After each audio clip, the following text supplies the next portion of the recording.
Night after night, the same nightmare returned. Across the English Channel, the air raid sirens wailed again and again and again. German bombers slipped through the darkness like ghosts, unseen, unheard until it was far too late. Entire cities were lit not by street lamps but by burning roofs and shattered factories. The British had radar. Yes, Chain Home had saved Britain in 1940. But at night, with dozens, sometimes hundreds of German aircraft weaving through cloud cover and jamming signals, the Allies were still effectively blind. Searchlights clawed at the sky. Anti-aircraft gunners fired on guesswork. Entire batteries loosed thousands of shells without ever knowing if they were even close. And as German raiders adapted, flying lower, faster, in tighter formations, the old radar stations struggled to track them with precision. Before we jump back in, tell us where you're tuning in from, and if this story touches you, make sure you're subscribed, because tomorrow I've saved something extra special for you. The Allies needed something different. Not just radar, but a weapon. A system capable of guiding guns with astonishing accuracy, even in total darkness. A radar so precise that it could put a shell exactly where the bomber would be seconds later. A radar that could finally turn the hunters into the hunted. The US secret weapon that almost didn't happen. In 1941, deep inside MIT's radiation laboratory, a young team of American physicists, many barely out of graduate school, were working on a strange, squat, rotating dish mounted on a four-wheeled trailer. It wasn't sleek, it wasn't elegant, it looked like farm equipment with a PhD. But what it did bordered on science fiction. The SCR-584 radar didn't just detect enemy aircraft. It could automatically lock onto them. No human twisting knobs, no guesswork, no searching. The radar tracked its target the moment it appeared, predicting its motion with unheard-of accuracy. To anyone watching in 1942, it looked like the machine was thinking. But here's the part almost nobody knows. The US military nearly rejected the project entirely. Generals insisted radar couldn't possibly aim guns fast enough to matter. They argued anti-aircraft fire was inherently random, a psychological weapon at best. Why fund an expensive experimental device to make a weapon more accurate when everyone knew accuracy didn't matter? MIT scientists were stunned. British allies were horrified. The entire project teetered on the edge of cancellation. Then, one single demonstration changed everything. The test that shut every critic up. On a windy day in 1943, engineers rolled the prototype SCR-584 to a firing range. A radio-controlled drone aircraft buzzed overhead. This time, no human touched the controls. The radar locked on instantly. The gun mount followed automatically. The fire control computer calculated the intercept. The guns roared. The drone exploded on the very first shot. Silence. Then shouting. Then immediate orders. Build as many as physically possible. For the first time, the Allies had a machine that could perform miracles in the dark. But no one, not even its creators, realized just how much of a difference it would make on the battlefield. Because in the coming months, Germany was preparing one final, massive wave of night raids, attacks they believed would cripple Allied invasion forces gathering for D-Day. They didn't know that by the time those raids came, the SCR-584 would be waiting. By early 1944, the German High Command believed they still held one powerful advantage: night. While their daytime air force had been shredded by Allied fighters, night operations were different. The Luftwaffe still had veteran crews, advanced navigation beacons, and years of experience slipping past British defenses. They had new radar countermeasures, new jammers, and a renewed belief that darkness still belonged to them. And now, they had a mission unlike any before: stop the coming Allied invasion. That meant hitting ports, airfields, troop concentrations, fuel depots, logistics hubs, and doing it fast, before the invasion could even begin. German command believed these raids would work because the Allies, despite all their radar installations, still struggled to hit anything at night. Anti-aircraft fire looked impressive. It made a lot of noise, but most of it wasn't even close. The Luftwaffe placed its faith in the same thing that had carried it through 4 long years, the assumption that Allied night defenses were blind. But what they didn't know was that the British and Americans had quietly positioned dozens of strange new trailers across the coastline. Ugly metal boxes with rotating dishes that never stopped sweeping the sky. To German radar operators, these signals looked like nothing special. But they were about to learn the hard way that appearances were deceiving. The Allies' plan: let them come. The SCR-584 units were hidden in plain sight, parked near hedgerows, behind sand dunes, tucked beside old barns, scattered across newly built airfields. Each unit was paired with one of the war's most extraordinary devices, the M9 fire control computer. This wasn't a computer the way we think of one today. It was a half-ton box of spinning gears, brass cams and rotating drums, all wired directly into the gun batteries. The SCR-584 would track a bomber. The M9 would calculate its future position. And the anti-aircraft guns would fire exactly where the bomber was heading, not where it had been. Together, the system turned a dozen guns into one mind, one incredibly fast, incredibly precise, mechanical brain. The British commanders who saw it in action were stunned. American officers were already convinced. Preparing and narrating this story took us a lot of time. So, if you are enjoying it, subscribe to our channel. It means a lot to us. Now back to the story. But no one knew how it would perform in a real raid. A chaotic, jamming-filled, smoke and cloud, 200 aircraft German night attack. It didn't take long to find out.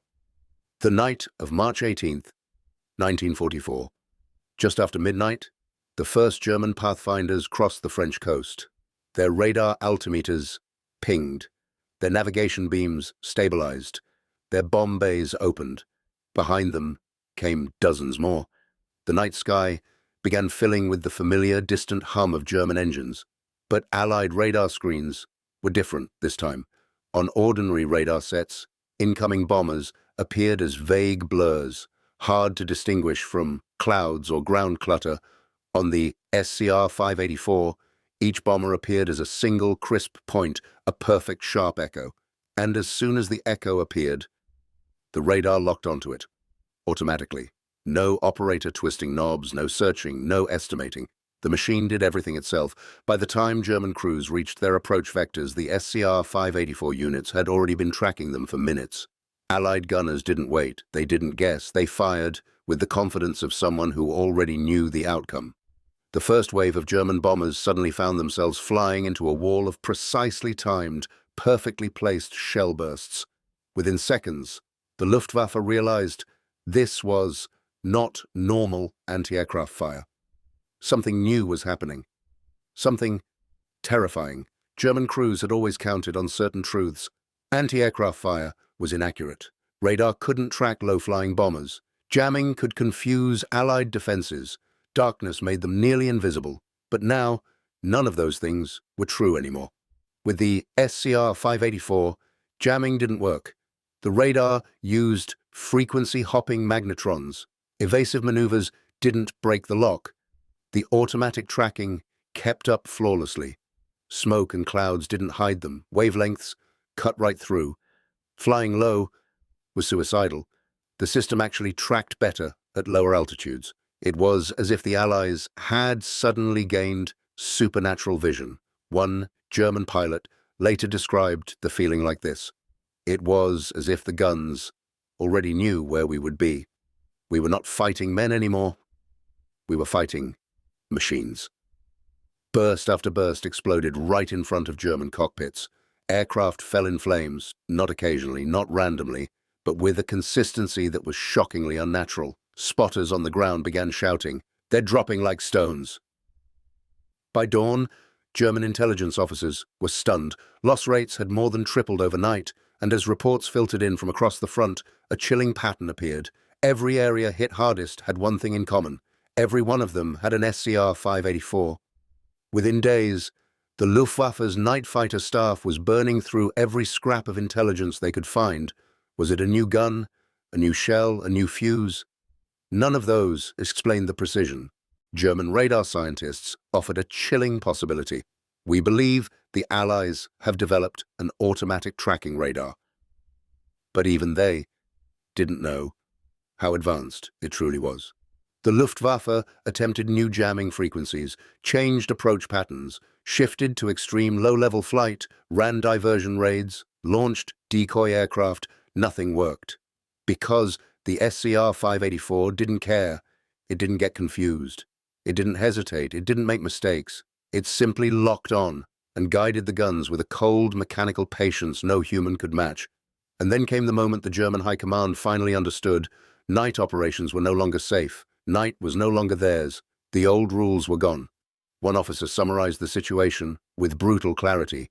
The enemy has taken away the night. Over the next 2 months, German night raids all but collapsed. Crews refused to fly certain routes. Commanders cancelled missions preemptively. Entire bomber groups lost veteran pilots faster than they could replace them. By the time Allied invasion forces began massing in southern England, the Luftwaffe could barely mount a meaningful night attack at all. The most dangerous phase of the war, the build-up to Operation Overlord, had effectively been shielded by a radar the Germans still didn't fully understand. In some sectors, SCR-584 guided guns reached unheard-of effectiveness rates. 1 kill every 100 rounds. Numbers so high that Allied commander at first didn't believe their own reports. But the data was real. The battlefield had changed forever. While German crews struggled to comprehend what was happening over Europe, American commanders were preparing to unleash the SCR-584 in a very different theater. One where its performance would become nothing short of legendary. Because thousands of miles away, the Japanese High Command was assembling one of the largest aerial assaults of the entire Pacific War. And they had absolutely no idea that the Allies now possessed a radar system capable of something no radar had ever done before: predict the future. That story, and how one American commander used the SCR-584 to destroy more aircraft in a single day than almost any unit in history, is coming next. Europe wasn't the only place where radar was rewriting the rules of war. Half a world away, the Pacific was becoming a nightmare of a different kind. After 2 years of brutal island hopping, American forces were closing in on the Marianas, a chain of islands that, if captured, would put Japan directly under the range of B-29 bombers. Japan knew what that meant. If the Americans seized Saipan, Tinian, and Guam, the war's end would no longer be theoretical. It would be inevitable. So the Imperial Japanese Navy prepared a response so massive, so overwhelming, that they believed no defensive system on Earth could stop it. The largest aerial attack force they had ever assembled. Hundreds of fighters, hundreds of bombers, coordinated from carriers and island bases across thousands of miles. One mission: crush the American invasion of Saipan in a single annihilating blow. The Japanese planners knew American radar existed. They had seen it before. They had jammed it, fooled it, evaded it. But they had never encountered the SCR-584. And, in the Marianas, one commander was about to show the world what that radar could really do. 2 weeks before the invasion of Saipan, the US Navy unloaded a strange crate on the beach, a bulky 4-wheeled trailer, shielded in tarps, guarded like a nuclear secret. Most Marines didn't know what it was. Most sailors didn't care. But one man, Colonel William Trigger O'Malley, knew exactly what had just arrived. He had seen the SCR-584 tested stateside. He had watched it track aircraft with inhuman precision. He knew what it was capable of. And now he had something else. The Japanese were coming. All of them. But there was a problem. The SCR-584 had never been used on a Pacific island, never tested in tropical storms, never operated in heat so intense it melted telephone poles. It had never faced Japanese pilots known for ultra-low-level flying, sudden altitude leaps, and suicidal attack patterns designed to confuse radar operators. Everything about this environment was hostile, but the radar didn't care. O'Malley set up the SCR-584 overlooking the beachhead, paired it with the M9 computer, synced it to the mobile 90mm anti-aircraft guns, and told his crews something absolutely insane. If this works, we won't just stop them, we'll break them. No one believed him. Not yet. On June 15, 1944, Japanese reconnaissance flights spotted the American fleet offshore. By nightfall, coded messages flew across Japanese naval channels. Initiate massed aerial assault. American lookouts saw the first formation of Japanese aircraft long before they heard them, because the SCR-584 had already locked onto them. A crisp point, then a second, then dozens, then more. The radar screen bloomed like the sky itself was filling with fireflies. To any normal radar operator, this would have been overwhelming, a chaotic avalanche of signals, noise, echoes, clouds, clutter, and jamming. But the SCR-584 wasn't normal radar. It calmly tracked every single target, automatically, simultaneously, without hesitation. O'Malley took one look at the screen and said, "Gentlemen, this is it." He gave the order. Open fire. The first salvo tore through the clouds with surgical precision. Japanese pilots flying at 300 miles per hour suddenly found themselves flying into explosions. Explosions placed not by guesswork but by mathematical certainty. Planes vanished in midair, not damaged. Obliterated. The second wave met the same fate, then the third. The SCR-584 didn't tire, it didn't get confused, it didn't slow down, it tracked everything. Fighters diving at insane angles, torpedo bombers skimming 50 feet above the ocean, high-altitude formations attempting long-distance bombing runs, kamikaze-style dives, before the kamikaze strategy even formally existed. Every maneuver Japanese pilots had ever used, every trick that once worked against Allied radar, failed instantly, all because of a machine that saw through the chaos like it wasn't chaos at all. Within the first hour, the SCR-584 guided guns had achieved something witnesses struggled to describe. They were hitting Japanese aircraft faster than observers could even count them. At first, the Japanese believed the losses were bad luck. Then they blamed weather. Then they accused pilots of panic. But as the second massive attack wave approached, they received reports that defied belief. Our aircraft are being shot down at unprecedented distances. Evasive maneuvers, ineffective. Guns appear to predict flight paths. Loss rate impossible to explain by tactics or training. The truth hit Japanese intelligence like a punch to the chest. The Americans had a new radar. And it was unstoppable. But by the time they realized it, it was too late to call off the strike. The second wave entered the radar's range. Seconds later, the horizon lit up like a furnace. The SCR-584 swept the sky clean. Again. By the end of the day, O'Malley's unit had achieved something that sounded like propaganda, something historians later verified because the numbers were so unreal. More than 300 Japanese aircraft destroyed in a single day, not by fighter planes, not by dive bombers, not by naval gunnery, by a radar-guided anti-aircraft system that had never been used in combat before. The Japanese strike force, one of the largest they had ever assembled, had been shredded so completely that the survivors reported something terrifying. The Americans have a radar that sees the future. The Japanese Navy never again attempted an aerial assault of that scale in the Marianas. They couldn't. The radar had made it suicide. The destruction of Japan's air power over the Marianas did more than protect the American landings. It opened the door for something far more consequential. B-29 bombers now had a clear, protected base of operations from which to strike the Japanese home islands.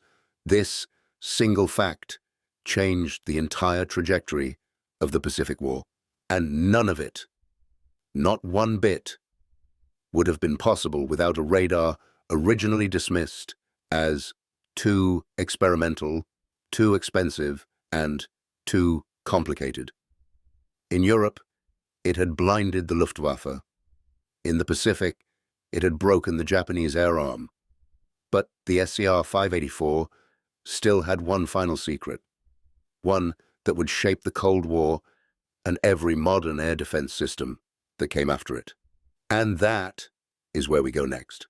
By the summer of 1944, the SCR-584 had transformed combat across two oceans.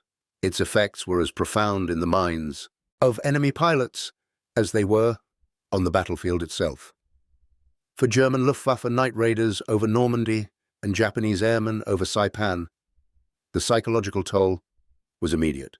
Trained to trust skill, instinct, and years of aerial experience, they suddenly faced a threat that was neither human nor fallible. Veteran German pilots like Oberst Joseph Pips Priller, who had flown hundreds of missions and survived countless engagements, described the sensation with stark clarity.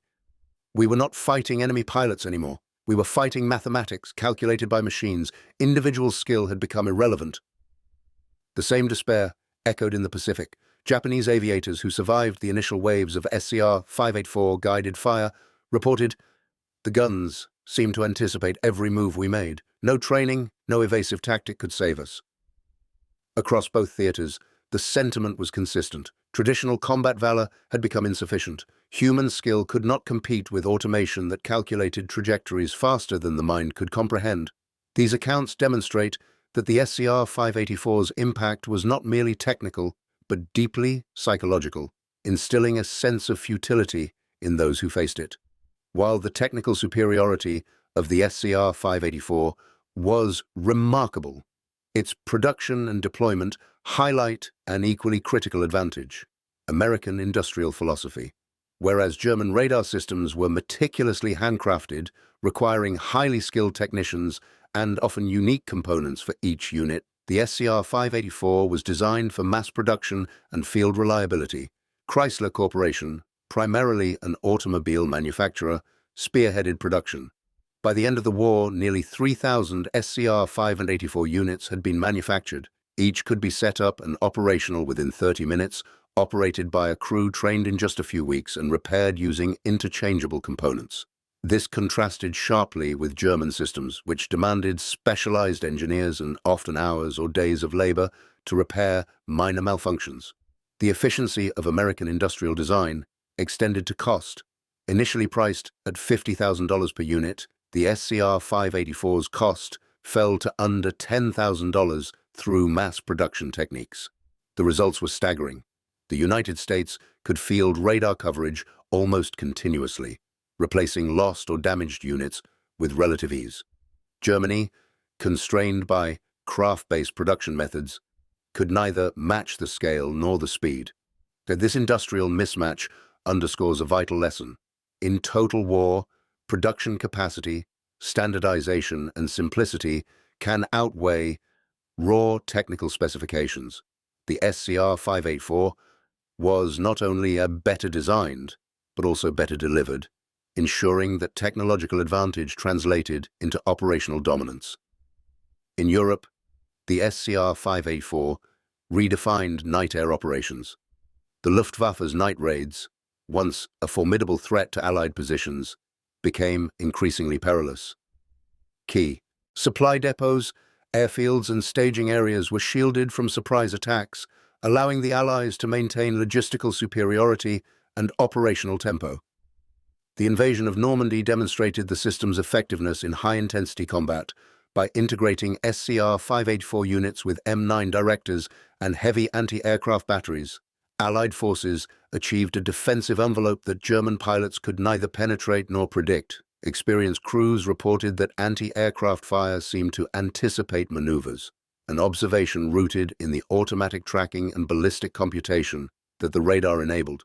In the Pacific, the implications were no less dramatic. During the Marianas Campaign, Japanese aerial attacks met with unprecedented losses. Hundreds of aircraft were destroyed before reaching their targets, as SCR-584 controlled batteries tracked and engaged them with lethal precision. The psychological effect was immediate. Japanese commanders refrained from committing large formations in subsequent assaults, knowing that loss rates would be catastrophic. The consequences extended beyond immediate battlefield results. The establishment of secure air bases in the Marianas allowed B-29 bombers to operate with relative impunity, opening the path to strategic bombing of the Japanese home islands. By neutralizing enemy air power at the point of contact, the SCR-584 shifted the operational balance, making previously high-risk operations feasible and fundamentally changing Allied planning in the Pacific. The SCR-584 was more than a defensive weapon. It represented a conceptual shift in warfare. Its innovations laid the groundwork for modern integrated air defense systems, automation in fire control. The radar calculated target positions, velocities, and predicted impact points in real time, allowing guns to engage moving targets automatically. Human reaction time became irrelevant. System integration, radar, analog computation, and artillery were linked in a seamless chain, enabling coordinated strikes that no single operator could achieve manually. Operational scalability. Its modular design and standardized parts allowed rapid deployment and repair, making the system resilient to combat attrition. These principles form the foundation of all contemporary surface-to-air missile systems. Every automated targeting solution, from Cold War-era missile batteries to modern integrated air defense networks, can trace its lineage to the design philosophy exemplified by the SCR-584. The human dimension of the SCR-584's impact warrants reflection. Pilots who faced this technology experienced a form of dehumanization. The act of dying in combat, once framed in terms of courage, skill, or tactical error, now became a statistical inevitability calculated by a machine. Survivors from both European and Pacific theaters expressed a mixture of awe and despair. Luftwaffe ace Hedman Hinrich Baer, with over 200 confirmed victories, wrote, post-war, "Fighting enemy pilots was war as we understood it. Skill against skill, courage against courage, but radar-guided guns weren't warfare. They were execution by mathematics. There was no honor in dying to a machine's calculations." The American operators, by contrast, understood the system as an extension of their ingenuity and discipline. It allowed them to survive, defend their comrades, and achieve unprecedented effectiveness, demonstrating that technology can redefine the very meaning of combat. The immediate military consequences were immense. Luftwaffe effectiveness was reduced to a fraction of its prior capability. Japanese naval air operations were constrained and attrition rates soared. Allied forces maintained operational momentum, securing supply lines and strategic objectives with reduced casualties. But the long-term legacy is equally significant. The SCR-584 influenced post-war doctrine, research, and engineering. Cold War air defense, automated radar-guided systems became standard in NATO and Warsaw Pact forces. Missile guidance. The principles of automatic tracking and fire control computation were directly applied to surface-to-air and anti-ballistic missile programs. Industrial philosophy. The emphasis on modularity, mass production, and operator accessibility shaped the development of future military technologies across the globe. The SCR-584 also demonstrated that technological surprise can render traditional skill obsolete, reinforcing the lesson that adaptability and innovation are as crucial as bravery and training. From the dark skies over Anzio and Normandy to the blazing Pacific skies above Saipan, the SCR-584 fundamentally altered the course of World War II. It removed human error from critical decision loops, democratized high-level technical capability, and enabled Allied forces to operate with unprecedented confidence. It reshaped the war not by sheer destructive power alone, but through psychological dominance over enemy pilots, superior industrial design and deployment, strategic leverage that protected forces while enabling offensive operations. In the end, the SCR-584 stands as a testament to the quiet, relentless power of applied innovation. It did not soar through the skies like a fighter jet, nor did it drop bombs with cinematic flair. Instead, it calculated, anticipated, and executed. A machine whose precision made the impossible inevitable. For both historians and engineers, it serves as a reminder: in modern warfare, The greatest victories are often won not through courage alone, but through foresight, ingenuity, and the machines that extend the reach of human skill. By late 1944, the SCR-584 had already earned a reputation across battlefields in both the European and Pacific theaters. Its influence was subtle in the moment, often invisible to the untrained eye, yet its effects were undeniable. For those on the receiving end, it was a force that defied expectation, intuition, and every assumption held by pilots, commanders, and engineers alike. The most remarkable aspect of the SCR-584 was not in the metal of its frame, the whir of its motors, or even the pulses of its radar. Its power lay in its ability to fundamentally reshape the human experience of war. For Luftwaffe night raiders over Normandy, the technology rendered their centuries-old traditions of aerial combat obsolete. These were pilots trained to rely on instinct, anticipation, and collective experience. Each twist of the aircraft, each evasive roll, had once represented a chance at survival. Now, with a single radar unit paired to the M9 gun director, every maneuver could be anticipated and countered before the pilot had even fully committed to it. Veterans of the Luftwaffe described an almost surreal phenomenon. Anti-aircraft shells exploded exactly where their aircraft would be seconds later, not where they were at that moment. A German pilot who survived one of these encounters later noted, "It was as if the guns could read our minds. Every move we made, every turn or dive was predicted. There was no longer skill, only inevitability." This was not merely the product of chance or luck, it was industrial and technological foresight at its most lethal.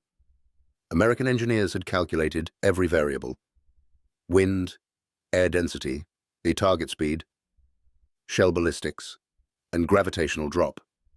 Each SCR-584, when linked with the M9 director and the 90mm anti-aircraft batteries, became a single integrated system capable of executing what the human mind could never achieve in real time. Across the Pacific, Japanese aircrews found themselves confronting a similar reality.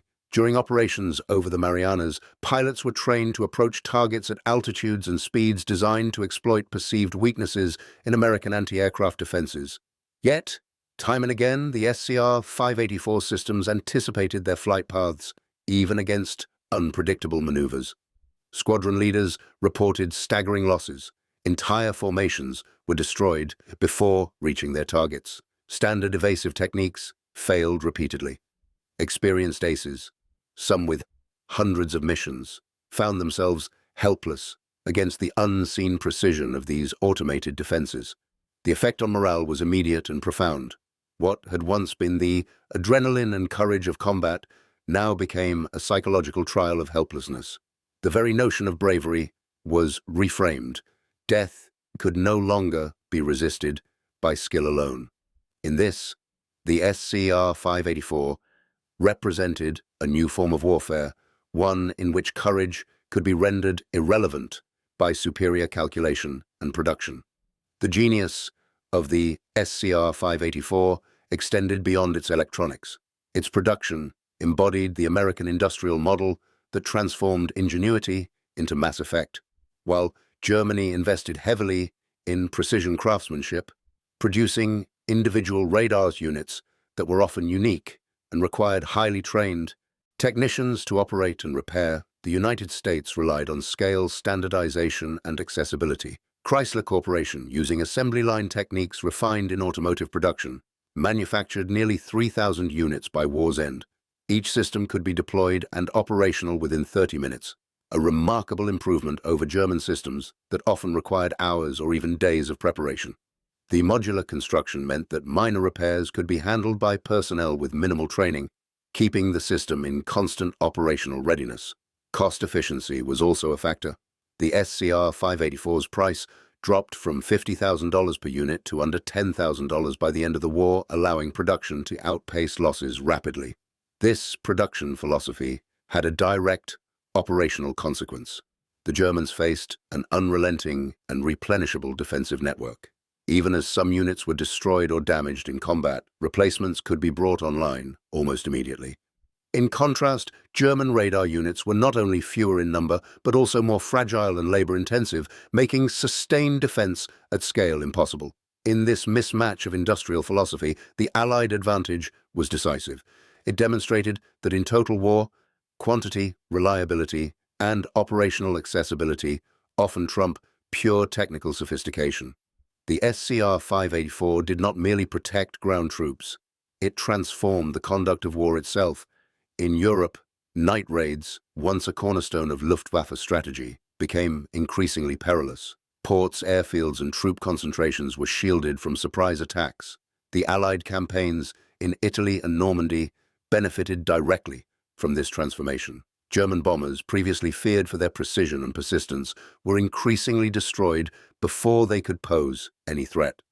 In the Pacific, the Marianas Campaign provides an equally illustrative example. SCR-584 guided anti-aircraft batteries inflicted catastrophic losses on Japanese air formations. What had been routine tactical strikes became near-suicidal ventures. The psychological effect on Japanese commanders was immediate. Future large-scale missions were curtailed or abandoned entirely. This shift in operational behavior illustrates the indirect but decisive impact of technological superiority. The enemy's strategy and morale were fundamentally altered. Moreover, the SCR-584 contributed to long-term strategic advantages. By providing secure airspace over staging areas and forward bases, Allied forces could operate with far greater freedom and efficiency. In the Pacific, this enabled B-29 operations from Saipan and Guam, opening the path for sustained strategic bombing campaigns against Japan. In Europe, it facilitated the success of amphibious invasions and logistical movements crucial to the liberation of occupied territories. In short, the radar system shaped not just individual battles, but entire campaigns. The influence of the SCR-584 extended beyond World War II. Its innovations, automation, integrated systems, and operational scalability became foundational principles for post-war military technology. Surface-to-air missile systems, early warning networks, and air defense strategies across NATO and the Pacific traced their conceptual lineage to the principles demonstrated by the SCR-584. The system proved that removing human reaction time from critical processes could decisively improve combat effectiveness, a lesson that continues to inform military doctrine to this day. Importantly, the SCR-584 also underscored the importance of industrial design in military effectiveness. The combination of simplicity, modularity, and mass production allowed technology to achieve effects far beyond what raw specifications or technical sophistication alone could provide. In future conflicts, the ability to produce, deploy, and sustain technological systems would become as critical as the weapons themselves.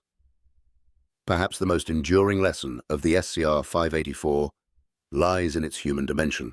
Soldiers, pilots, and commanders confronted a reality where skill, training, and bravery could be neutralized by technological foresight. The system imposed a stark lesson. In modern warfare, survival is not determined solely by courage, but by adaptability and understanding of technology. Accounts from Luftwaffe and Japanese airmen highlight the profound psychological impact. Experienced aces expressed a sense of futility when facing automated anti-aircraft fire. The inevitability of destruction, calculated by machines, changed perceptions of combat and personal risk. Commanders had to reconcile traditional doctrines of valor with the stark reality of technological supremacy. This intersection of human experience and mechanical precision illustrates the broader implications of innovation. The war is fought not only in the skies and on the ground, but in the mind. The SCR-584, in its unassuming form, a trailer-mounted radar dish, a vacuum tube analog computer, and a handful of anti-aircraft guns, did not rely on spectacle or headline-grabbing heroics. Yet, its effect was revolutionary. It removed chance from the battlefield, redefined what skill and courage meant and shaped the course of campaigns across two continents. The system's story demonstrates that technological breakthroughs often operate quietly, away from the flash of explosions or the roar of aircraft engines, yet their influence can be profound.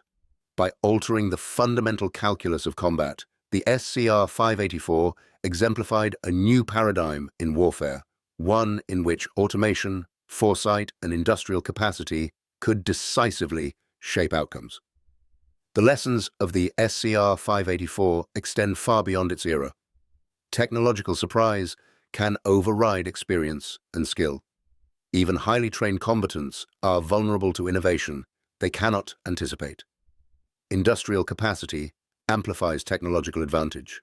Mass production, modularity, and accessibility can turn superior design into decisive operational power. Automation reshapes the human dimension of war. Machines that calculate faster than humans can render traditional notions of skill and valor secondary. Adaptability is paramount. Institutions that fail to recognize and respond to technological shifts risk catastrophic consequences. In the end, the SCR-584 teaches that war is as much about foresight, ingenuity, and preparation as it is about courage or strength. Its story reminds us that the quiet revolutions often determine the loudest victories. By the end of World War II, the SCR-584 had demonstrated its quiet but unyielding power. It did not fly like a fighter plane, nor did it detonate with the dramatic impact of a bomb. Yet it reshaped the battlefield across oceans, seas, and continents. Its legacy endured in the strategic successes it enabled, the technological principles it introduced, the human understanding it forced upon both operators and enemies alike. From the night skies over Europe to the blazing Pacific theater, the SCR-584 proved that precision, foresight, and industrial scale could transform the art of war. It remains a testament to ingenuity, a reminder of the psychological dimensions of technological innovation, and an enduring symbol of how machines quietly, efficiently, and inexorably can rewrite the rules of human conflict. Up next, you've got two more standout stories right on your screen. If this one hit the mark, you won't want to pass these up. Just click and check them out. And don't forget to subscribe and turn on the notification bell so you don't miss any upload from us.